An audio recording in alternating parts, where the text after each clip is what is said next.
வணக்கம் பவித்ரா. இலங்கையில் இருந்து மதுரை வந்த விமானத்தில் அரிய வகை வன உயிரினங்கள் ஆமை, பாம்பு, பல்லிகள் கடத்த மதுரை விமான நிலையத்தில் சுங்க இலாக்கா நுழைவு பிரிவினை கைப்பற்றி தற்போது விசாரணை மேற்கொண்டு வருகின்றனர் பவித்ரா.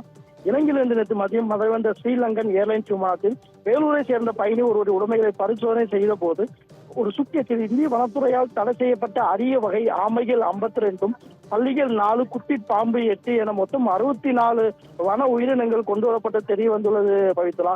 இது குறித்து வேலூர் பயணியிடம் விசாரித்த போது இலங்கையில் இருந்து புறப்படும் போது ஒரு நபரிடம் இந்த பெட்டி கொடுத்ததாகவும் இதை தான் கொண்டு வந்ததாகவும் அவர் கூறியுள்ளார். இதை தொடர்ந்து மதுரை விமான நிலைய சுங்க இலாக்கா விசாரணை தொடர்ந்து கடத்தி வரப்பட்ட அரிய உயிரினங்கள் நீதிமன்றத்தில் ஒப்படைக்கப்பட்டு உள்ளது பவித்ரா. என தொடர்ந்து மதுரை விமான நிலையத்தை பொறுத்தவரை இலங்கையிலிருந்து ஒரு விமானக்கூடிய பயணிகளிடம் சோதனை செய்வது வழக்கம். அந்த வகையில் நேற்றைய தினம் சோதனை செய்த போது இந்த அரியவகை வன உயிரினங்கள் கொண்டு வருவதை கண்டுபிடிக்கப்பட்டுள்ளது. தொடர்ந்து அது குறித்து விசாரணை மேற்கொண்டு வருகின்றனர் பவித்ரா.